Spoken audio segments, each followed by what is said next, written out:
বিসমিল্লাহির রহমানির রহিম। আজকের এই অনুষ্ঠানের সম্মানিত সভাপতি, মঞ্চে উপস্থিত কেন্দ্রীয় পর্যায়ে বিএনপির নেতৃবৃন্দ, উপস্থিত জেলা পর্যায়ে সহ নেতৃবৃন্দ, আমার সামনে উপস্থিত বিএনপি নেতাকর্মী সহ এলাকাবাসী সহ উপস্থিত মুরব্বীবর্গ, আসসালামু আলাইকুম। আজকের আমাদের এইখানে যে এই অনুষ্ঠানটি একটি অত্যন্ত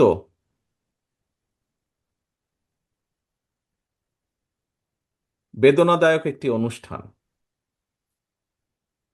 আজকে বহু বছর পরে এখানে কয়েকজন বক্তা উল্লেখ করেছেন যে ফেনী, বহু বছর পরে এই ফেনীতে মানুষের সাথে আমার কথা বলার সুযোগ হয়েছে। ফেনীর সাথে স্বাভাবিকভাবেই আমার একটি আত্মিক সম্পর্ক রয়েছে। ফেনীতে আসা মানেই একটি আনন্দের, ফেনীতে আসা মানে স্বাভাবিকভাবেই আমার জন্য একটি আনন্দের বিষয়। আপনজনের কাছে আসছে, আপনজনের বাড়িতে আসছে। কিন্তু কিন্তু প্রিয় ভাই বোনেরা, আজকের এই আশাটি আমাদের সকলের জন্য অত্যন্ত বেদনাদায়ক। আজকে প্রথমেই আমি মোহাম্মদ মাসুদ সহ আমাদের বহু নেতাকর্মী, প্রায় অর্ধশতাধিকের মতন নেতাকর্মী, যারা বিগত 15-17 বছরে গুম খুনের শিকার হয়েছে, প্রায় শত হাজারের কাছে আমাদের নেতাকর্মী এই ফেনীরই শুধু, যারা জখমের শিকার হয়েছে, বিভিন্নভাবে মানিক সহ সবুজ সহ বিভিন্নভাবে পঙ্গুত্ব বরণ করেছে, তাদের, যারা পঙ্গুত্ব বরণ করেছে তাদের সুস্থতা কামনা করে, যারা শহীদ হয়েছে, আত্মহতি দিয়েছে, তাদের আত্মার মাগফিরাত কামনা করে আমার বক্তব্য শুরু করছি। প্রিয় ভাই বোনেরা, আজকে আপনাদের এই যে হাজার হাজার মানুষ এখানে উপস্থিত আছেন, আপনাদের সকলের সামনে আজকে আমাদের মাসুদের পরিবারের কাছে একটি বাড়ি আমরা হস্তান্তর করছি। আজকে শুধু মাসুদই নয়, আজকে শহীদুল বলেন, মানিক বলেন, সবুজ বলেন, এরকম বহু আমাদের সহকর্মীদেরকে, শুধু ফেনীই নয়, সমগ্র বাংলাদেশে বহু আমাদের সহকর্মীদেরকে আমরা হারিয়েছি। আমাদের হাজারো লক্ষ সহকর্মীরা বিভিন্নভাবে পঙ্গুত্ব বরণ করেছে।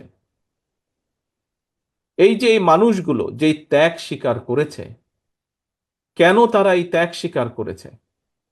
তাদের এই যে ত্যাগ, আত্মত্যাগ, এই যে অত্যাচার নির্যাতন তারা সহ্য করেছে, এই সহ্য করার একটি কারণ ছিল, সেটা হচ্ছে এই বাংলাদেশের মানুষের যে অধিকার এই পলাতক স্বৈরাচার কেড়ে নিয়েছিল, কথা বলার অধিকার, রাজনৈতিক অধিকার, ভোটের যে অধিকার কেড়ে নিয়েছিল, তার বিরুদ্ধে আমাদের মোহাম্মদ মাসুদ সহ আমাদের হাজারো নেতাকর্মী প্রতিবাদ গড়ে তুলেছিল। এবং এই প্রতিবাদ করতে গিয়ে জনগণের দাবি, যে অধিকার, সেটিকে আদায় করতে গিয়ে তাদের মধ্যে বহু গুমের শিকার হয়েছে, খুনের শিকার হয়েছে, হত্যার শিকার হয়েছে, তাদের মধ্যে বহু বিভিন্নভাবে পঙ্গুত্ব বরণ করেছে।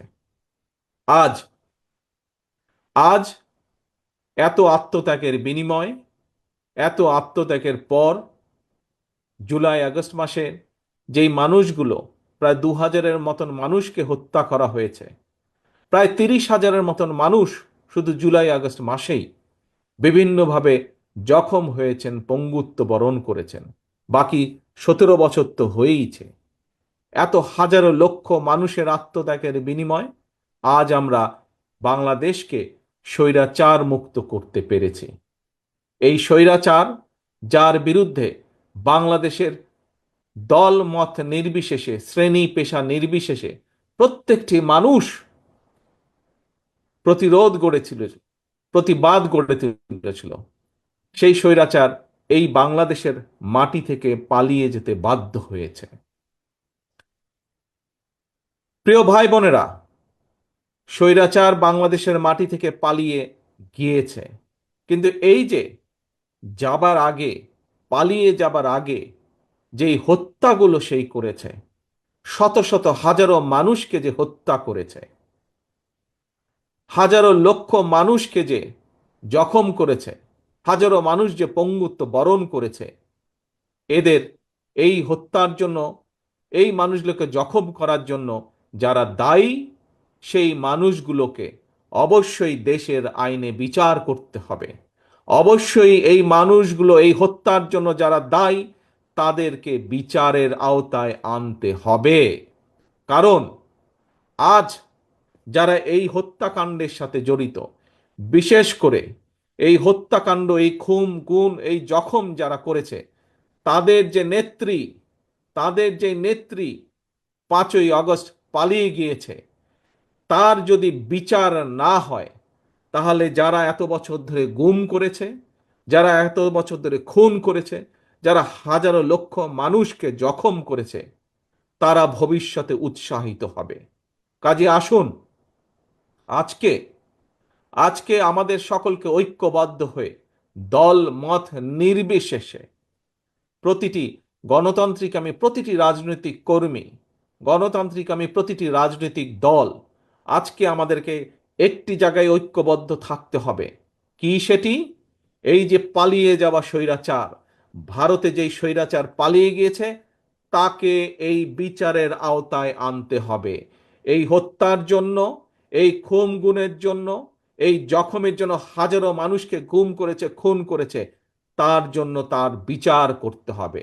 তাকে কোনোভাবেই ছেড়ে দেওয়া যাবে না। এই হত্যার দায় দায়িত্ব তার, এই পালিয়ে যাওয়া স্বৈরাচারের, তার বিচার করতে হবে। আজকে আমরা দেখেছি মাসুদের কন্যা তার পিতার বিচার চেয়েছে আজকে এই হাজারো মানুষের সামনে। প্রিয় ভাই বোনেরা, আপনাদের সকলের কাছে আমার জিজ্ঞাসা, এই যে মাসুদের কন্যা তার পিতার বিচার চেয়েছে, আমরা কি পারবো না তার বিচার করার জন্য? আমরা কি ঐক্যবদ্ধ হতে পারবো না মাসুদের হত্যার বিচারকে নিশ্চিত করার জন্য? হাজারো যারা মাসুদ, সারা বাংলাদেশে যারা গুম হয়েছে, খুন হয়েছে, হত্যার শিকার হয়েছে, সবার বিচার আমাদেরকে নিশ্চিত করতে হবে। আপনারা কি এই ব্যাপারে একমত? সবাই এই হত্যাকারীর বিচার করার জন্য একমত?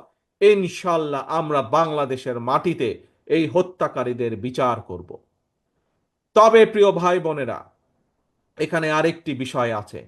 সময় কম, একটু পরে মাগরিবের আজান দিবে।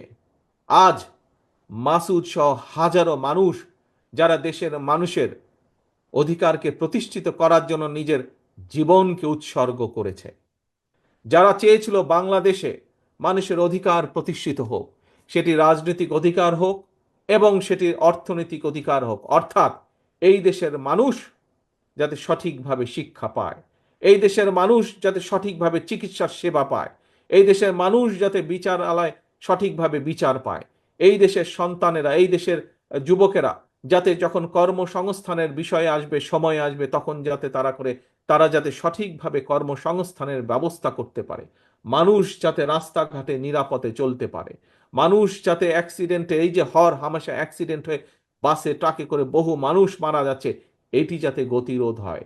সর্বোপরি আসল যেই কথাটি, বাংলাদেশের মানুষ যেভাবে বাংলাদেশকে প্রত্যাশা করে, যেখানে আইনের শাসন থাকবে, যেখানে মানুষের কথা বলার অধিকার থাকবে, স্বাধীনতা থাকবে, যেখানে মানুষের স্বাধীনতা থাকবে নিজের মত প্রকাশের, এইরকম একটি বাংলাদেশের মানুষের প্রত্যাশা করেছে।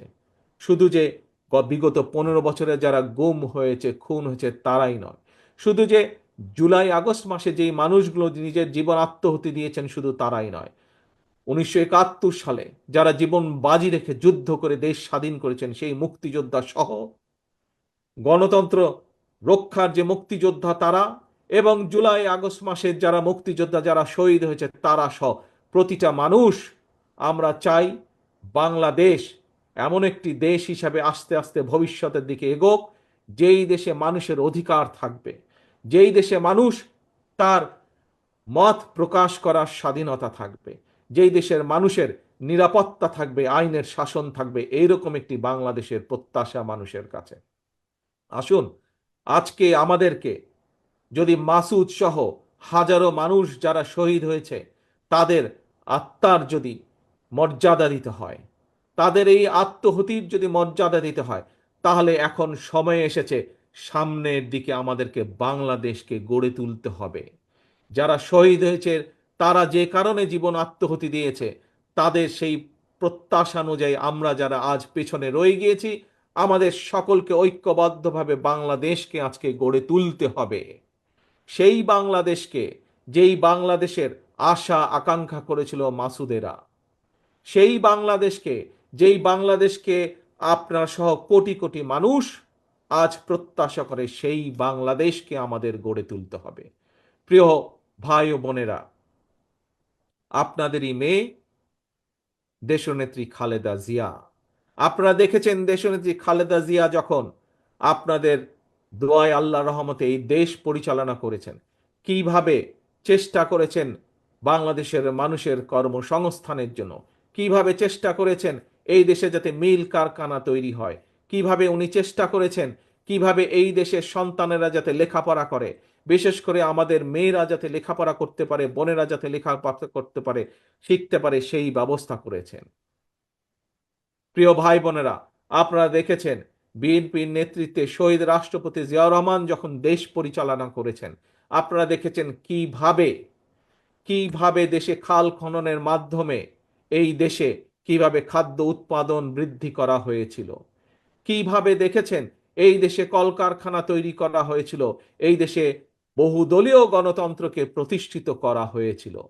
কাজেই আসেন, আমরা প্রতিবার দেখেছি যে যখনই আল্লাহর রহমতে বিএনপি দেশ পরিচালনার সুযোগ পায়, বিএনপি সেই পদক্ষেপগুলো গ্রহণ করে যার ফলে দেশ এগিয়ে যায়, যার ফলে দেশের মানুষ আস্তে আস্তে করে সমৃদ্ধির পথে এগিয়ে যায়।